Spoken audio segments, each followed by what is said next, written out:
Good. Okay, I think it's probably a good idea to start. Gentlemen, are you all ready? Absolutely. Wonderful. Welcome everybody to this webinar. The subject matter today is beyond ISO 20022 compliance, from operational excellence to return on investment. This year, we are all embarking on the most ambitious program that the payments world has ever seen. Less than 3 weeks from today, Euro settlements in Target 2 will be instructed and informed in ISO 20022 messages. The old language of SWIFT MTs will no longer be valid on that channel. And on the same day, the migration of bank-to-bank payments and statements to ISO 20022 for all participants will be started. The significance of that is that from March the 20th, there will just be 2 concurrent payment languages and sets of rails for all banks. And those of you who are connected to Target 2 will use ISO 20022 messages only to send to and receive from it. From June of this year, those of you connected to CHAPS in the UK will also migrate. Now, if this news is a surprise to you, you've got a lot of work to do in a very short time. But if you are excited or scared by this prospect, then congratulations. You know what you're doing, and you're part of a very big community which feels exactly the same way. Today, I am fortunate to be working with some of my oldest and most interesting friends in the payments world. And we wanted to bring to you a discussion that we have regularly as friends and colleagues around the idea of using this new language and these new rails to do new things, to bring new value to ourselves and to the ecosystems within which we work. My name is Andrew Muir. I'm a consultant with Nth Exception, which is a specialist payments and ISO 20022 independent software vendor. Nth Exception was founded by SWIFT, Open Banking and Banking as a Service practitioners, some of whom are on the panel today. Our products include something called the Nucleus ISO 20022 Data Hub, which is an ISO 20022 optimized testing framework and an ISO 20022 synthetic payments message generator. Our panel today is 4 leaders in the payments technology space with whom I've had the privilege of working and comparing notes for some years now. Indeed, Saqib Sheikh and I were colleagues in the SWIFT standards team. And Saqib, it's great to be working with you again. But let me get out of the way and introduce our panelists today. First, let me introduce you to, which is the first slide that comes up. They're coming up in random. Here we go. Amit from Virtusa. Introduce yourself, please. Thanks, Andrew, and thanks everybody for joining the call on a Tuesday afternoon, I would say, or evening, or in the morning, depending on your time zone. I'm happy to be here. I head the banking practice globally for Virtusa, and like Andrew mentioned, been in the industry for more years than I'd like to count. I've been working in and out of payments industry for quite some time, and my first interaction with ISO was back in 2004 when the standard was introduced. I actually had a course from SWIFT in 2005, and it's been taking 18 long years to see the day where it's actually becoming a global standard. So looking forward to talking about a bit more with my colleagues here. Thanks. Thank you, Amit. Saqib. Andrew, it's wonderful to reconnect. It's always nice to see past colleagues and friends from SWIFT. And if I'm not mistaken, I'm scanning through the participant list and I see some more Swifties and friends that have joined us. Hey, everyone, if you don't know me, my name is Saqib Sheikh. I lead strategy and growth at Amazon Web Services in our US federal, nonprofit, and healthcare business. Today, I'm delighted to be representing Nth Exception as a member of its board of directors. Thank you very much, Saqib. I believe our next panelist is Barry Tucker. Good day to you all. I'm Barry Tooker. I'm a principal at transactionbanker.com. I am an ex-banker, having run day-to-day operations for many and varied different banks, and in between worked for hardware, software, and consulting companies, all in and around domestic and international funds transfer. My first experience with ISO 20022 was back in the day when we were developing one of the premier payment systems, and we made a strategic decision to do that on ISO 20022. And that continues to, that application continues to be one of the major payments applications in the business. And I was pleased and proud to be part of the business requirement and functional team that developed that application. Thank you, Barry. And last but by no means least, my old friend, Bijou. Thank you so much, Andrew. Good day, everybody. My name is Bijou. I head banking as a vertical for Fiorano. We are an independent software vendor headquartered out of Singapore, which has many products in the banking space. From an ISO standpoint, we have a ISO translator, which is listed as part of the Swift ISO program on swift.com. But yeah, very excited to be here. Very good. Thanks very much. Now, members of the audience, you're going to hear from us for the next 30 minutes or so about the various things that interest us, but we don't want to completely miss your own voices in all of this. So please do share with us questions that you would like us to consider, or just make comments on what you hear using the chat panel. You should be able to see a chat icon somewhere on your screen that brings up a panel that is simply a message board. We will be monitoring that as we go. So please, if there's a question you would like us to consider, just stick it into the chat and we will try to get to that at the end. Teams, we've found over the course of preparing this, works well in a browser, but it's better in the app. I promise you that's not Microsoft marketing blurb, we actually mean it. And if we do touch on a subject on which you would like to hear more from us, then please just let us know. The best way to do that is to email bianca@nthexception.com. You'll see Bianca's email address right there in the orange panel on the screen right now. So, panelists, let's start. As I tried to summarize in my opening remarks, ISO 20022 deadlines are coming at us thick and fast this year. But anybody who's been looking at this program for the last few years have seen regular changes to the schedule in terms of scope and in terms of deadlines. So let's quickly start by summarizing what the current key implementation timelines for ISO 20022 in payments around the world are. Bijou, can I come to you first? Absolutely. Thanks, Andrew. So let's start with the biggest one, right, which is the Swift CBPR Plus deadline. So November 2025 is the final date for hard cutover to CBPR Plus. But the first deadline is literally weeks away now. So we're on the last day of February. March 20th, I think, is when CBPR Plus coexistence is going to start. And that's pretty serious because, you know, a lot of banks are looking at basic compatibility from MX to MT. And there, you know, we don't know what kind of volumes we can expect on day 1 versus day 50 versus day 100, but for sure they're going to go up very, very quickly. There's a point to think about, you know, how ready are you beyond the basic compatibility, and because ISO is supposed to be a transformation standard, right? But also the fact that ISO is not going to be limited to just payments. That's the starting point. Other domains will follow.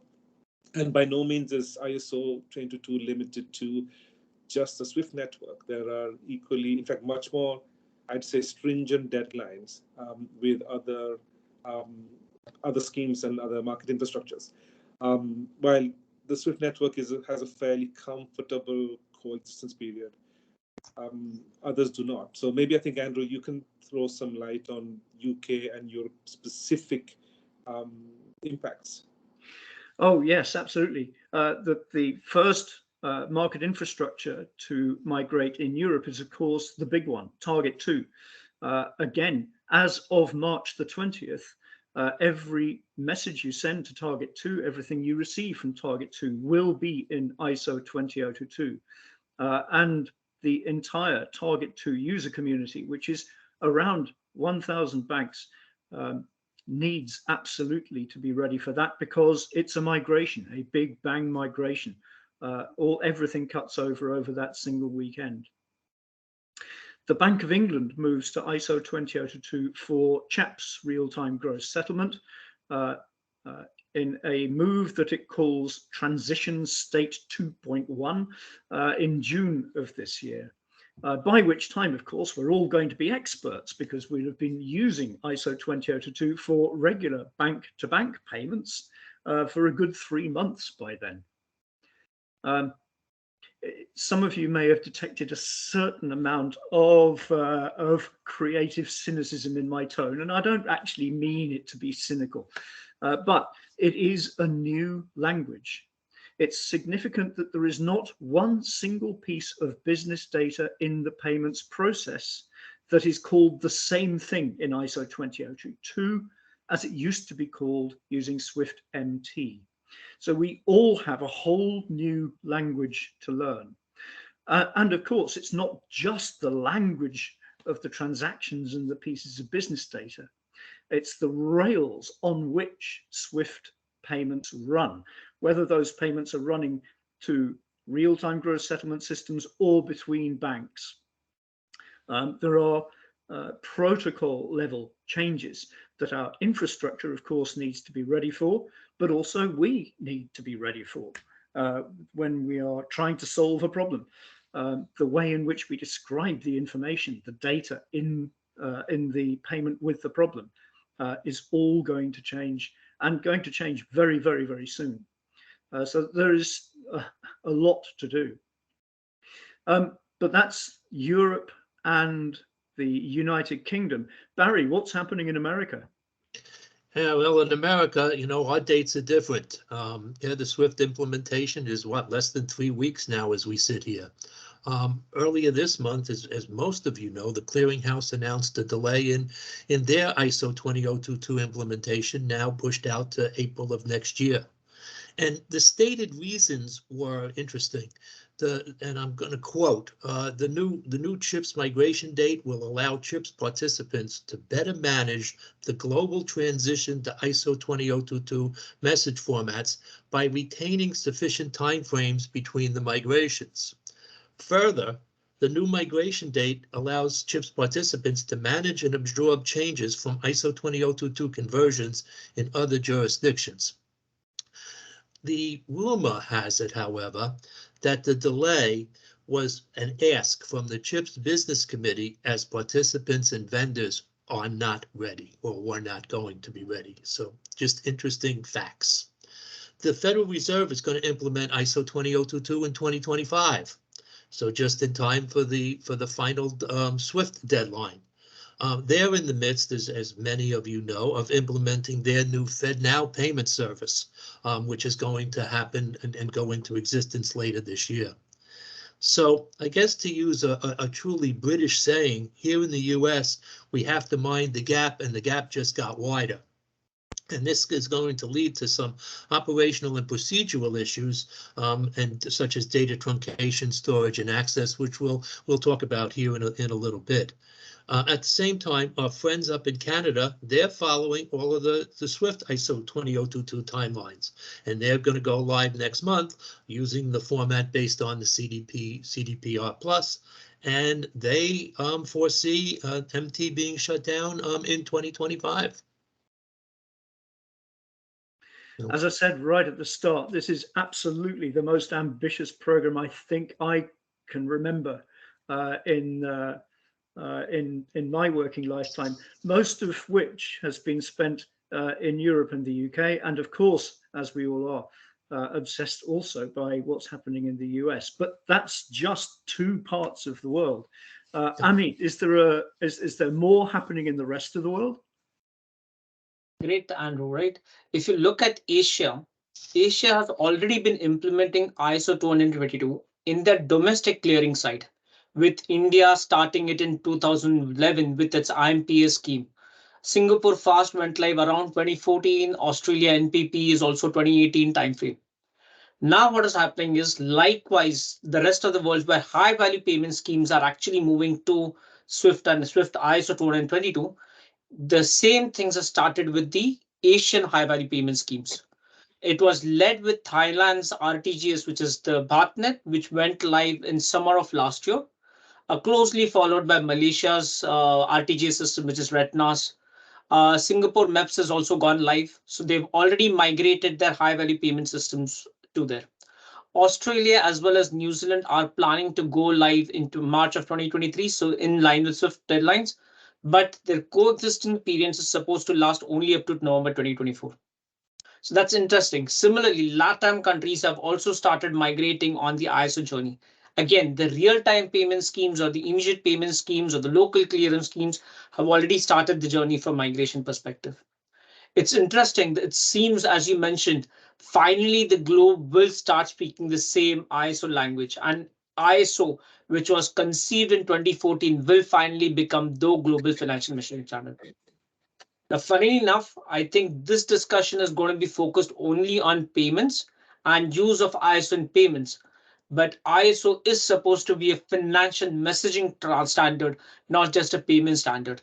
And we'll see implementation of ISO in other areas as well, like trade finance, securities, etc. coming up. I mean, in all the time that I've known you, every time we get ambitious, you get more so. That's right. Saqib, from your perspective, I mean, you've been looking at ISO 20022 from the global program management perspective at Swift, and now via the big public infrastructures at Amazon Web Services. What do you observe? Yeah, having been part of Swift's ISO 20022 program, I'll make a few observations. You know, these types of community migrations are just hard. We have to acknowledge that. Not only is the amount of consensus and coordination required difficult, the economics are not obvious. Participants in these payment market infrastructures and ecosystems, they're being asked to invest in technology changes that at first glance don't afford any competitive advantage. And you know, in an environment where capital is scarce, where your payment services are becoming commoditized, and there's persistent economic uncertainty ahead, it can be challenging to make the case for change. But I'm convinced there's substantial return on investment in ISO 20022 beyond just compliance, but it's going to require us to be intentional. This is not going to be automatic. Let's get right into that. Our second topic, and actually that the headline of today's webinar is all about where the return on investment is and what is needed to secure it. What we've heard so far is actually really encouraging. The market infrastructure migrations in Asia have worked. Their communities have gone from whatever the legacy way of doing business was into the ISO 20022 world, and they are all still alive, still working, and anxious for the rest of the world to join them. But as we said right at the outset, compliance with the ISO 20022 data dictionary doesn't actually necessarily get us anywhere. To get into that ROI that you mentioned, Saqib, how do we do that? Saqib, let me come right back to you on that point. Yeah, you know, when we talk about ISO 20022, those that are payments practitioners, we hear the buzzword all the time, rich data, right? It's worth repeating the value of rich data to product managers, to payment providers, to operators. It isn't just a buzzword. Existing payment formats just don't let you describe in clear and unambiguous terms concepts like who is the ultimate debtor, who is the ultimate creditor, so you can do better screening and achieve compliance. They don't have structured identification and addresses for faster routing and payment processing. And they don't carry remittance information to give you the true intent of the payment.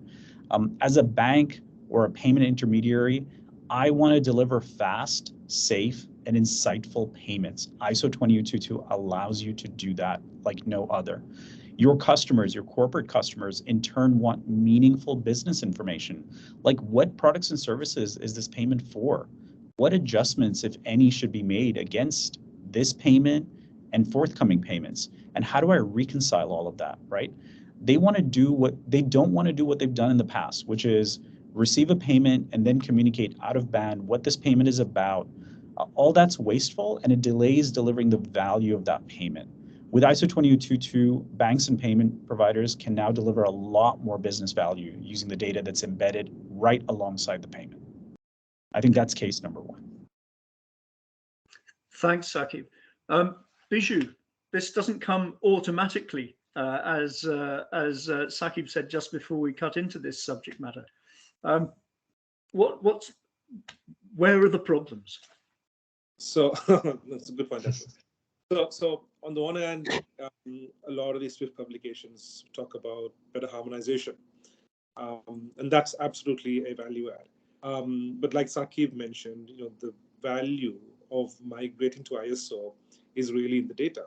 Now, a lot of my background is digital transformation, and I'm sure a lot of people on today's session have been through powerful data insights projects, and you see the value in the data.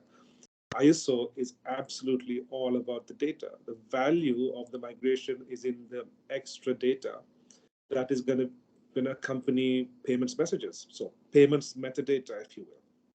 Now, a big problem in the industry is the fact that most bank systems that have been around for the last 20, 30 years are nowhere close to ISO ready.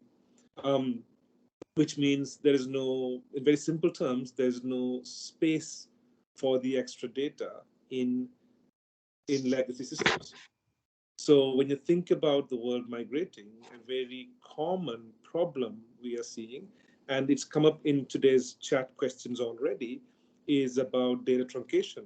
And if you look at the original model that seemed to be accepted by the industry, last year, which was to add a plus mark to show the point of truncation, that's not going to really be fit for purpose. Because as a bank, you can't go to a regulator and say, I've lost some data. I know where I've lost it because there's a plus sign. I don't know what I've lost. So I think that's a big issue. So when you think about how to migrate or to meet the basic requirements to meet ISO processing requirements, you have to be thinking about how you're going to manage the data. And that's something that we've been doing very effectively, along with, of course, Sandro, some of the tool sets you have. But that's a very important consideration. It's not enough. It's not okay for most institutions to take a myopic view purely around how do I comply and how do I enforce some basic compatibility. The real conversation needs to be how are you going to leverage the data for commercial benefit and to improve your business. There's not enough of those conversations being had at the moment. That's my 2 cents. Very good. I mean, I think we'll come into. We're going to ask you for some real world examples of that kind of thing later on. But as we mentioned before, there are real data problems to solve before we can really start extracting the ROI story out of this thing. Barry, you've got a perspective on this. Yeah, I'd like actually, Andrew, I'd like to reinforce that ROI picture. ISO 20022 does provide a huge opportunity for innovation. And as we just talked about, the community is wrestling with the milestones and deadlines. And as Biju just talked about, the focus tends to be on compliance. But the opportunities that the bank has to take a look at is to collect and use and build products on this vast data collection of new data. And this is really exciting. People are doing this now. And you really need to take a look at some of the folks that are taking advantage of this now. And really, so let's look for a moment at what we have to do to achieve a positive return. let's walk through the problem areas. Truncation we've mentioned, but the mapping and transmission of data and transformation of data between the MT and the ISO, and integrating that into the network of internal systems and applications you have that tracks payments, collects payments data, reports on payments data, and the realities of checking on it for anti-money laundering and other financial crime conditions, the realities of exception and investigations and reconciliations. For a mid-sized bank, there may be 100 or so of these, each of which is going to have to handle this payment data in two very different languages, with inconsistent formats, inconsistent field tags. As you pointed out, all of those things that we all know and love in the MT103 format, all of those field tags are changing. And everybody in payments, regardless of where you are, it's going to affect the way that you do business. And you're probably going to have to secure all of this and understand the impact and all of the implications of all of this before you can get your grips on that return on investment. Thanks, Barry. Yeah, I mean, one of the things that we've all been speaking about as over the last 5 or 6 years, as we've been kind of preparing our own selves and our own organizations for all of this, is the necessity for consistent approaches to transformation, rather than kind of piecemeal trying to make two pieces of technology talk to each other in the hope that we do that in a consistent way. I mean, what are you seeing in this context? So Andrew, it's a very difficult question, right? I think, as you mentioned, there are a number of applications which go through when a payment is getting processed, right? From channels to the orchestration layer, validation engine, sanctions, fraud, AML, fund accounting, funds control, all of that is there.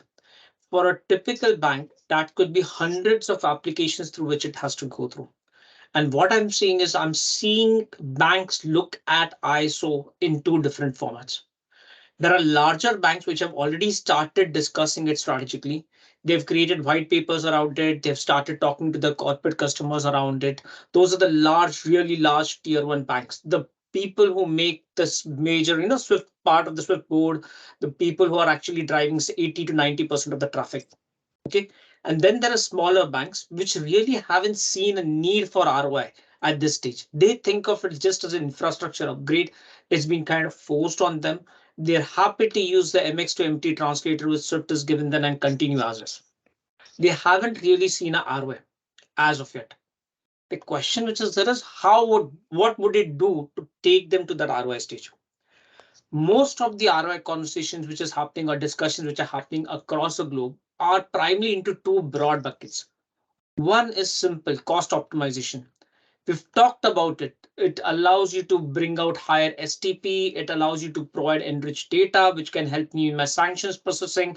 It can help me with additional information, which I can use to identify ultimate beneficiary, etc. All of these are cost saving related. Okay. The very nature of structured XML formatting allows it to have this higher STP rates and lower manual touchpoints. But that's not the only business case for ROI. The more important case for ROI would be future potential. Similar to what we have seen from open banking implementation, banks consider that as a legacy or a compliance ask. They've already gone through it. Now the infrastructure is ready. Now people are thinking about how to innovate with it. Same way, once ISO is ready and becomes an infrastructure mandate, banks will start thinking about its monetization potential.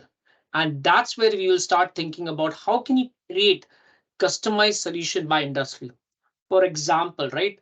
Assuming I travel a lot, I have a claims which I keep on updating, etc. Whenever I get my expense submitted, I really find it difficult to reconcile which claim was for which payment, etc. Imagine being able to attach the expense receipts and everything, which is this is a claim ID, this is information for us, right? Makes the job easier. This is just a consumer use case. The examples in the corporate scenarios could be much, much higher. Insurance claim example, dividend submissions, cross-border payments with invoices, trade finance, payments for trade finance, payments for syndicated loans, etc. ability to attach and have the relevant data of the payment included in this and creating, I would say, structured products around industries, around use cases is what's going to make a difference in ROI. Those are really good observations. Barry, have you've you've probably done more active work in payments transformations than, let's say, most of us. I don't want to be indelicate here, but you must have seen a number of projects go right and a number of projects go wrong as far as leaps forward in innovation are concerned. Yeah, I've been around a while, and you know, in getting ready to answer this question, I had to look back, and I figured I better put a stake in the ground. So I'm going to start with you know, Y2K and move forward, because I am probably the only person still working who was there on the first day of chips, and I can say that proudly. But let's take a look at some of the innovations in the payments industry. You talk about Y2K and their impact and implications. I was at a webinar, a seminar last year, where the speaker said that ISO 20022 is Y2K++. Just to indicate how big of a deal it is. But moving forward, take a look at the impact and the implication of the payments world on real-time payments. The traditional batch-based world that we all grew up in it's no longer you know, a reality. You have to be able to do 7x24 by 365, and all of the changes to your systems and applications and policies and procedures that come along with that. You mentioned open banking and what that means to the industry and the changes that have to take place. Mobile banking has taken things, you know, and in the you have to take a look at what the regulators have done, you know, here in the U.S. with Dodd-Frank, with you folks with PSD2 and GDPR, the whole data digitalization that's going on right now. The reality is that all of these projects are not just technical projects, and can't be thought of like that.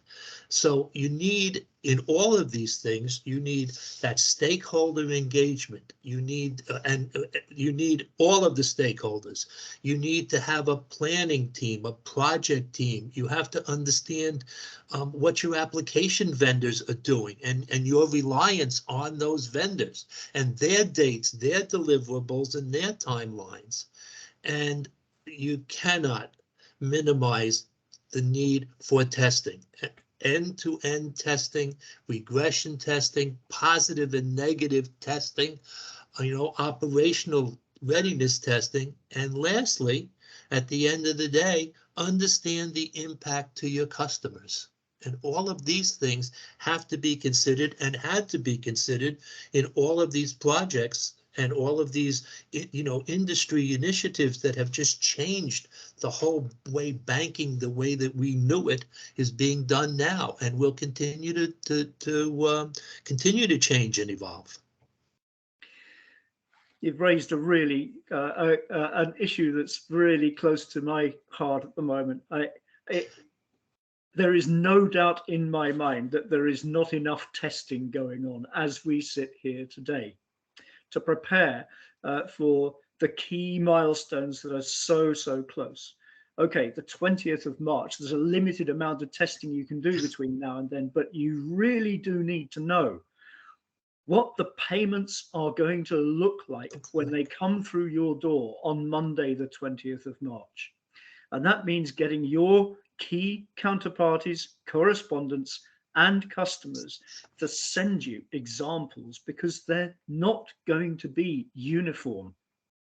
That is a lesson that I know, Barry, you've been preaching for let me just say, more than 10 years now. You cannot do enough testing. But let's go back to our subject of ROI. And I'd like now to get tangible. What innovations can we describe that we've referred to in fairly vague terms up to now? What innovations can we describe that will actually move the needle? Let's see, Saqib, you always have interesting things to say about innovation. Yeah, so I'm really excited about what emerging technologies can do for payments and payment ecosystems, particularly in the context of ISO 20022 and rich data, right? Three things come to mind. And Amit actually talked about cost optimization, and I think that's a big part of how you can move the needle. Unfortunately, these large migrations and new data standards, they incur large infrastructure costs. Wherever possible, you need to try to suck out undifferentiated costs from your business. And I think, and you need to do that in a way that while you're sucking out those costs, you're still delivering operational excellence, you're ensuring security compliance, you're building a platform for future innovation and new service offerings. And I think public cloud can be a game changer here, right? So clouds can let you build entire dev and test and production environments for full scale peak volume testing and tear those down when you don't need them. Without that capability, you're going to have to provision and maintain multiple environments. Amit talked about changes happening in Asia. We talked about Europe, US. Imagine having to operate and provision and maintain entire environments at peak volumes. That's expensive, and that's unnecessary, right? The other thing that comes to mind is not only do you need to provision and maintain them, you need to manage the entire change management around them, right? The number of servers, the COTS products, their configuration, the network rules, the security profiles, that can get very, very complicated and introduce risk into your business. There is a piece of technology that we refer to as infrastructure as code, right? So imagine a piece of code that describes your environment, right? You can use infrastructure as code to, in a very predictable and confident manner, provision environment by environment across your dev, test, and production areas. That's something that I think is meaningful and practical. The last thing is you cannot talk about data without also talking about AI and machine learning, right? All that data we're going to have, we should try not to be constrained by the tyranny of rules engines, right? There are systems out there that are coded with thousands and thousands of lines of rules. I remember my time at Swift trying to support banks where you went in to help support an institution migrate to ISO 20022. For the life of them, they couldn't explain the logic that was in their rules engine because it had been coded over years. Nobody had documented it, and people had just lost track of what's the logic. Why does a payment come in one end and end in the other side of the system? And why is it there? And why have these fields been adapted? It was just unwieldy, right? That's where I think AI and ML can be a game changer. I'll give one small example, right? So infrastructure, software, and the application or configuration logic, they're all essential ingredients of payment workflows. But people tend to forget that the data that's required for developing and designing, testing, and qualifying is also a key ingredient and perhaps the most important ingredient, right? If you're going to build new payment products on ISO 20022 with rich data, you're going to need vast amounts of either real customer data or you're going to need synthetic data, which simulates with a high degree of accuracy real customer data. And how are you going to construct that? These are new payments, right? So you don't have readily available customer ISO 20022 data, right? AI/ML can help you create that real world like synthetic data that you can use for that dev and test. So public infrastructure, public cloud infrastructure, infrastructure as code for provisioning and change management, and AI and ML, I think are emerging and innovative tech that can be helpful here. You always, when I talk to you, Saqib, I get all kinds of ideas going off in my head about new stuff, but I need to stick to my my pre-formed thoughts. Otherwise, I'm just going to absorb the rest of the hour on my my flights of fancy. But one of the things that you mentioned there is the use of artificial intelligence and/or machine learning to generate views or insights into customer preferences and behavior. I was really interested when my bank sent me an analysis of what I spend money on. I know that there is nowhere close to enough information in today's payment traffic to enable them to do that. And sure enough, when I contacted them to ask them how they did this, they told me this was a combination of the very limited information they did have, integrated with a lot of third-party AI generated stuff that enabled them to kind of fill in the gaps and work out where I was spending my money across a number of different payment channels. It was great. It's really clever. I mean, I'm really glad they did it. I've been banging on about this to them and to the banking community in general for ages. And if I can get that kind of value out of it, then of course what a corporate can do, as Biju and Amit have mentioned before, can do a heck of a lot more. But you shouldn't need artificial intelligence to give me an analysis of how I spend my money. Rich data would enable us to do that directly from an ISO 20022 payments information repository that simply captures what I'm doing in real time and then echoes it back to me. What I would love to see, and I am absolutely sure this is doubly true in the corporate world, is not just an analysis of the money I've got coming in versus the money I've got going out, but a comparison with my peers. I'd like to know if I'm financially efficient, if I'm doing the right thing, if I'm out of kilter with the average for my kind of profile. That kind of information, I'm going to say, I would pay for. That's genuine insight that I can use to improve how I live and to make sure that I'm making responsible and rational financial decisions. Again, this is exactly the kind of stuff that gets amplified as the scale of operation goes up into the corporate world. The other thing that is a consistent theme about ISO 20022 is interoperability.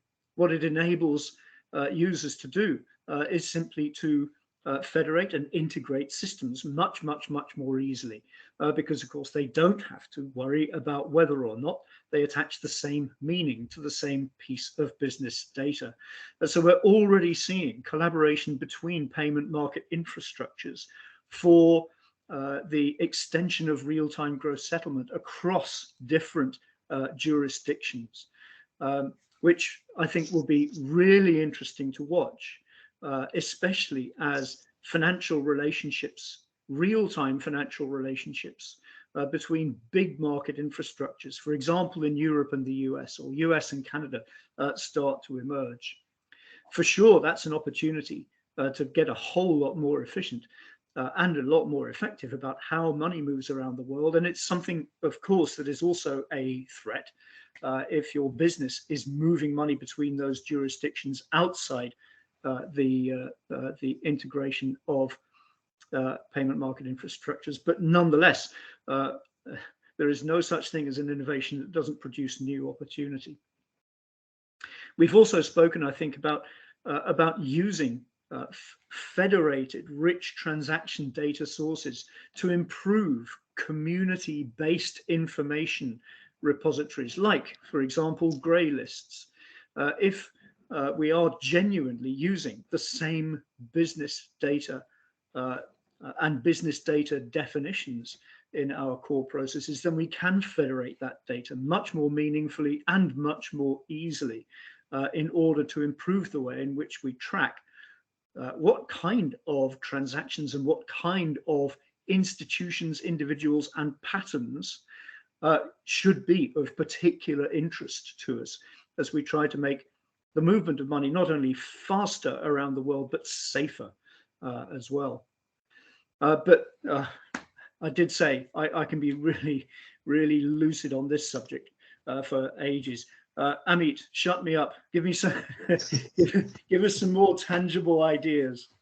So Andrew, some of the things which you mentioned have already been in existence, right? So Barclays launched a service which allowed you to compare your cash positions across industries or across peers in your industries about 4 or 5 years ago. It was from something like £20 or something which is there. Intuit today actually has done something different. QuickBooks, the guys which implement QuickBooks, they actually provide you information about your taxes and whether your tax which you're filing is above or below somebody who is in the similar line, similar cash flows, so that you can make sure that your VAT calculations are correct as well, right? So these kind of innovations are no longer in the realm of theory. These are actually applicable, already implemented by clients today. You might not know of it mainstream because, as I mentioned, because of the limited amount of data which MT provides, you're not able to see them in real life. But this is already getting mainstream. I know about merchant services. So somebody on the chat has also asked questions whether it will be something which will be coming of a card payments. I'm sure that sooner or later you will have card payments also moving to an ISO kind of standard. I don't even know whether we'll continue to use the cards in the traditional formats or cards will become a token for something else, right? So there are these innovations which are continuously coming around. And I go back to my original point, right? About at least 10% of all cross-border payments today stop in some part of the journey just for AML and KYC compliance. Okay, something to do that they have not enough information to be able to proceed. Just automating that 10% information by, like I mentioned, they should be able to provide additional information about whether it's stopping in certain containers, what is the content of the device which they are moving, what is the end goal of that particular transaction, what are the services or products which they're buying. That information itself can bring 10% efficiency. I mentioned a couple of examples in real life which organizations are thinking about, but they're thinking about things like, can I launch treasury as a service? You mentioned about cash flow forecasting, and corporates would give anything to be able to see what their cash flow is. Imagine being able to also predict the cash flow based on the data which is there from ISO messages, to be able to predict what my cash flow looks like 30, 60, 90 days from the future, or even immediately. When am I getting these credits? So those are the kind of real life use cases which are currently coming on. And hopefully the idea is, I think there are a number of chats which are also coming up. Will we ever see a day where ISO becomes like a global standard? There are still problems with legacy.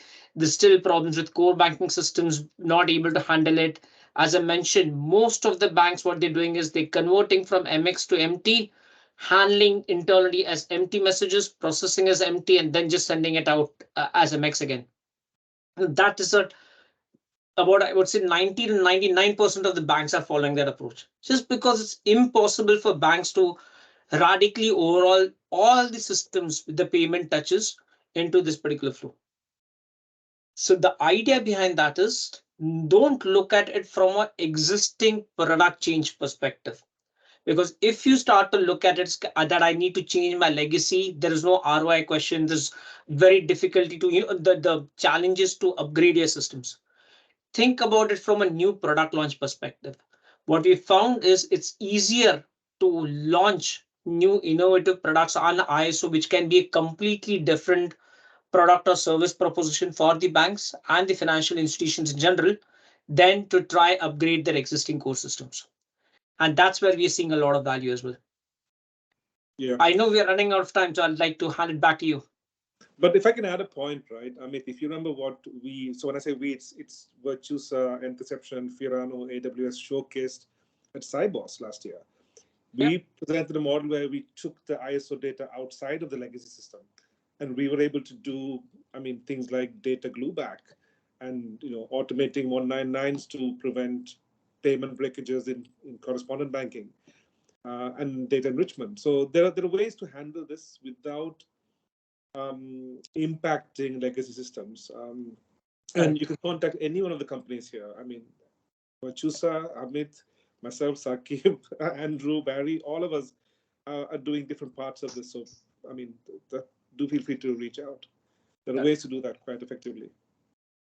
And that glue back is essential, right? So, Biju, as you mentioned, that if 99% of the banks are truncating the message, but that enriched data contains information which is critical for some of your product proposition, then ability to glue back and provide that additional information back in the relevant panel will be critical. And that's what one of the challenges we are solving. Thanks. Yeah, absolutely. Hey, I'll just add to say I think that mental model is really important. We have to let go of thinking about legacy systems as these tightly coupled assets that you cannot touch because it's a sunk cost. You've been investing into it. You've thrown thousands of man hours into it. How am I going to lift and shift into new paradigms? I don't think that works anymore. We need to think about what is your enterprise stack, right? And your enterprise stack needs to be decoupled. There needs to be a data model that is accessible, that's agile, that's extensible. There needs to be an application stack that sits on top of that. There's an orchestration layer and there's a security layer. If you think about your enterprise in that way, then it's not so much about mainframe migrations, system migrations, and legacy changes. It's more about, do I have the platform for future innovation? Because the speed of change is only accelerating, right? And banks are moving away from having a captive consumer audience to being intermediaries. They're platform intermediaries for, there was a question in the chat about like Amazon is launching payment services, other providers are launching payment services. Those other providers, they will over time be an extension of your customer experience and they will have touch points with your customers. You need to think about how are you going to add value in that payment chain. Guys, what I want to do now is just to give you literally 1 minute each to give us a clear but short snapshot of the value proposition that you want to bring to this picture. So each of you in turn, tell us something we don't know about the work that you want to do within our community. Shall I start with you, Biju? Okay, sure. So Firano has a product set that is listed on Swift.com as a ready-made translator. Migration can be expensive, complex, and very risky. And the big part of this are these complex scenarios beyond the most simple, how do I step down an MX to an MT, right? That's the most basic scenario you can think about. So some of the problems that we're able to solve, and we work closely with Virtusa and Deception and AWS and all of these, are those more complex scenarios, such as the data glue back, such as enriching data sets, and such as managing ISO data separate to legacy kind of environments. And we do that through messaging orchestration, some pretty fancy, cool things that we can do between the companies here. So there are absolutely very relevant tool sets available. The problem does not need to be as complex as it initially looks like it. Do feel free to reach out to any of us. Very good. Thank you, Biju. Amit, how about you? So I think I echo what Biju has already said. The challenges start right from the channel layer itself, right? Today, for example, ISO has over 300, 400 different fields which you can put in. You need to be able to have dynamic forms to be able to capture some of the data which the client wants, relevant data which is that you need to be able to process that data through your life cycle. You need to be able to send additional, the glue back solution which we talked about. You need to be able to make changes to your fraud and AML systems to be able to process the enriched data. And these are areas where we've been working traditionally, like I said, for some of the banks, for some of the leading banks, which are actually fixing or solving these problems. And that's an area where we can come out with what potential solutions could solve the problems. And also leverage, I think what Saqib mentioned, that you need to be able to provide a test environment. So we have a payment sandbox, which can be hosted on any of the cloud providers, complete with synthetic data, currently hosted on AWS and Microsoft Azure, which allows you to start testing with ISO with your corporate clients today. It's already been used by one of the large global institutions to be able to do it. So these are some of the innovations which can help accelerate as well as mitigate the risk of your overall ISO migration. And that's what we'd like to showcase. Thank you, Amit, at virtusa.com. And Saqib, how about you? How on earth do you summarize what Amazon's up to? Well, if I put on my AWS hat, our cloud services hat, what I can say is you want to take out that undifferentiated cost from your proposition so you can create a platform for future business innovation, right? So these infrastructure costs, these migration costs can be removed because AWS does provide a whole ecosystem of partners that run payment systems, treasury systems, core banking, payments hub. There are multiple connectivity stacks to SWIFT, to the faster payment system that will be launched with FedNow and others. All these can be virtualized and run in a cloud environment, and you don't need to carry that undifferentiated cost with yourself. So I think that's one way that we can add value. Thank you, Saqib. Barry. I really think, adding to what the others have said, is really helping the financial institutions understand the impact and the implications of all of these initiatives. Right? It's not only it's certainly ISO 20022. It's living in a real-time world and changing all of those traditional payments processing paradigms that you've known for throughout your career, and then really helping them understand, to come back to the need for testing and the need to understand the impact and the implication to the entire end-to-end workflow of all of these initiatives. Thank you, Barry. And from nth exception, what the growing need that we're seeing within banks is for an ISO 20022 based repository of payments data, which can be used as a platform, not only for analysis and for downstream processing, but also to serve other translators and some of the services that you've heard of from Amit, from Saqib, and also from Biju.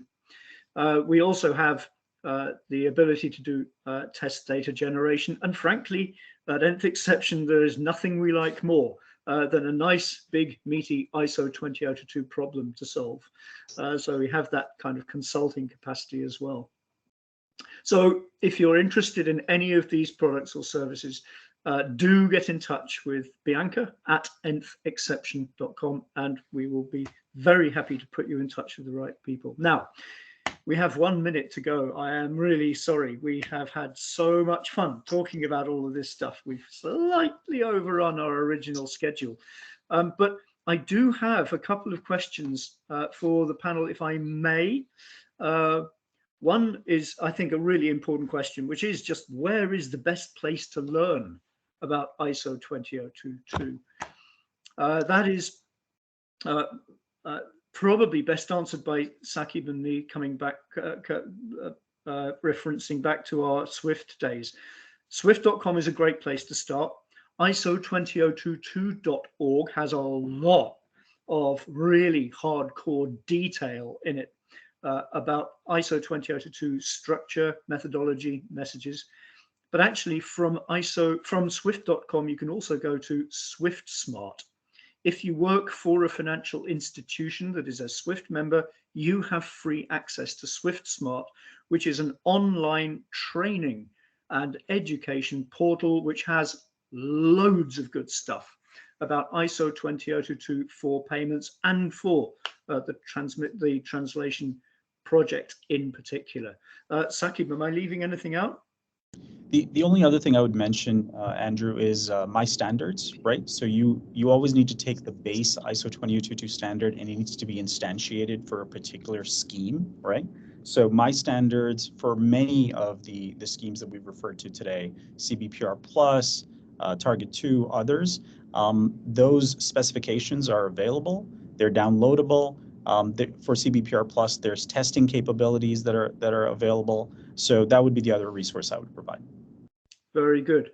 I just have one question here, which I really want to squeeze in, if I may.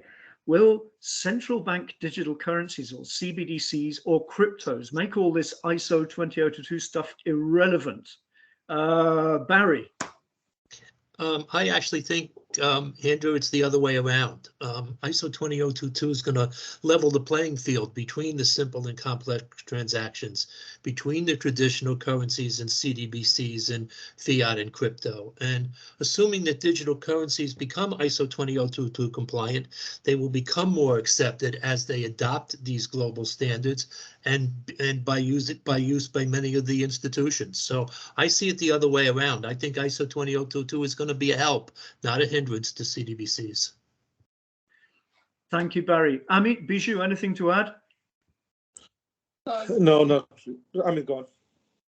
I think what Barry said, right? These are not either or. CBDCs is an electronic form of the fiat currency, but the information about that payment still needs to go ahead. And that's what ISO is going to provide, right? It's like, along with the postage, which is that you need to actually tell where did it come from, who's it delivered to, what is the information, why is it there. So all that information which is there, that is what ISO is going to deliver. So I wouldn't say it's either or. It's just a wrapper around the digital currency to tell what is the information about the payment. And I think it will be even more critical for CBDCs and cryptos because of the compliance cost, because of the anonymity which is involved or something. It's important to understand the sources of fund, the ultimate beneficiaries, so many other information which will be critical for compliance purposes. Very good. Gentlemen, we have been speaking for exactly 60 minutes. Thank you so much for making this such an easy job for me as the moderator, but also thank you for your insights into how ISO 20022 can enable a whole new raft of innovation and return on investments. Ladies and gentlemen in the audience, if you have any more questions, please don't hesitate. Send Bianca at nthexception.com your comments and your questions, and we will get back to you offline. Gentlemen, again, thank you so much for a great panel session, and I look forward to the next one with eager anticipation. Ladies and gentlemen, whatever you're doing in the ISO 20022 world this year, good luck. Your community is with you. Best of luck, guys. Thank you. Thanks a lot for hearing us out. Take care, everybody. Thanks. Bye-bye. Bye.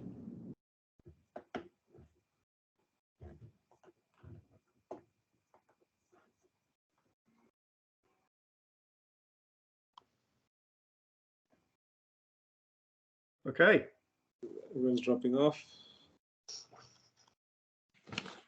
Thank you very much indeed.